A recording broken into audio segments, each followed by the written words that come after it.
আসসালামু আলাইকুম, আশা করি সকলে ভালো আছেন। লোহা আর কাঠের সংমিশ্রণে তৈরি হচ্ছে আমাদের গোতলা ব্রিজ। অনেকেই দেখলাম পোস্ট করলো এবং ভিডিও আপলোড করলো যে গোতলা ব্রিজ কি আসলে এই পাশ দিয়ে এই যে ব্রিজটা তৈরি হচ্ছে, এই যে যানবাহন কি যাইতে পারবে কিনা? যানবাহন যাওয়ার তো কোনো অপশনই নাই ভাই। আর সবথেকে মূল যে বিষয় হয়ে দাঁড়াইছে এখন, অটো চলাচল করতে পারবে না।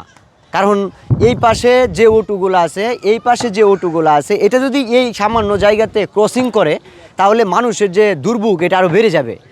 অনেকেই বলতেছে যে হ্যাঁ, অটো চলাচল করতে পারবে, রিক্সা চলাচল করতে পারবে, সিএনজি চলাচল করতে পারবে।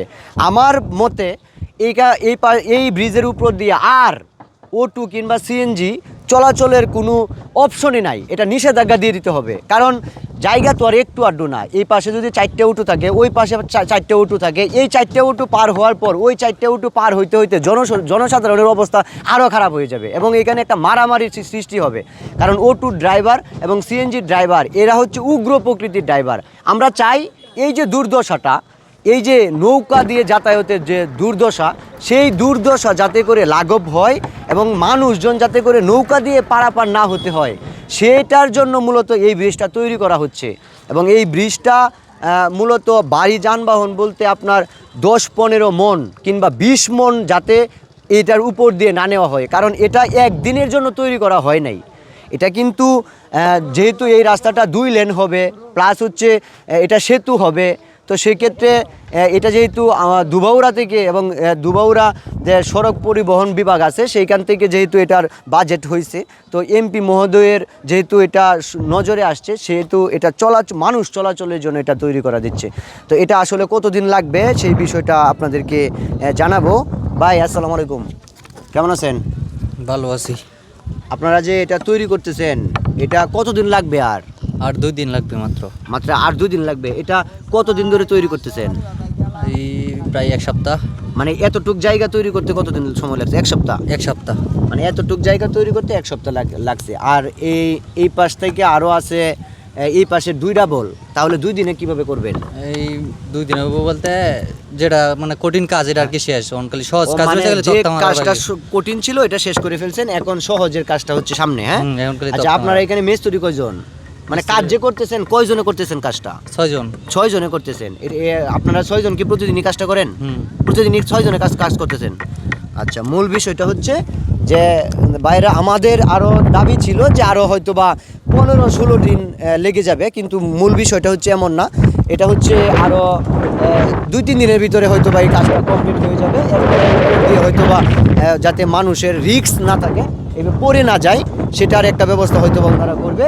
তো করার পরে এই পাশ দিয়ে চলাচলের যে ব্যবস্থা সেটা খুলে দেওয়া হবে। এবং এটা কিন্তু রিস্ক আছে, মানে অনেকেই বলছে যে এটা কি আসলে টিকবে কিনা।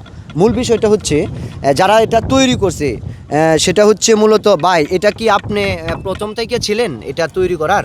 একদম এগুলা যে ফিলারগুলা গাড়া হয়েছে ওই পাশ থেকে ছিলেন? ফিলার তো আমরা কাটছি না, ফিলার অন্য জনে কাটছি। ও, ফিলারগুলো অন্য জনে কাছে। আপনি যেটা করতেছেন আপনার কি মনে হয় যে এটা টিকবে? অবশ্যই। হ্যাঁ, এগুলো গজারি কাটে, এগুলো টিকবো। কতটুকু শক্তিশালী হয়েছে? শক্তিশালী বলতে অনেক শক্তিশালী হয়েছে। কাঠের ব্রিজ ভাঙ্গে যা রয়েছে এটা লোহার ব্রিজ ভাঙ্গে, আর এটা কাঠের, এটা তো অবশ্যই। তারপরেও শক্তিশালী হয়েছে। মূল বিষয়টা হচ্ছে ওনাদের দাবি হচ্ছে এটা শক্তিশালী হয়েছে, মোটামুটি অনেকটাই শক্তিশালী হয়েছে। তো মূল বিষয়টা হচ্ছে আমি কি ভেঙে ফেলবো নাকি এটা? না, এটাও সম্ভব না। ঠিক আছে, এটা প্রচুর পরিমাণ শক্তিশালী হয়েছে। অনেকেই বলছিলেন যে এটা এতটাই শক্তিশালী হয় নাই, হয়তো বা এটা ভেঙে যাবে কিংবা এটা মানে অনেক নানান ধরনের কথা অনেকেই বলছে। কিন্তু মূল বিষয়টা হচ্ছে আমাদের চোখের সামনে যেহেতু কাজটা হয়েছে, মানুষ চলাচলের জন্য এটা একটা শক্তিশালী ব্রিজ হয়েছে। এবং এই যে লোহার ব্রিজ, এটা হচ্ছে কাঠের ব্রিজ। এটা কিন্তু বাংলাদেশের ভিতরে প্রথম মনে হয়।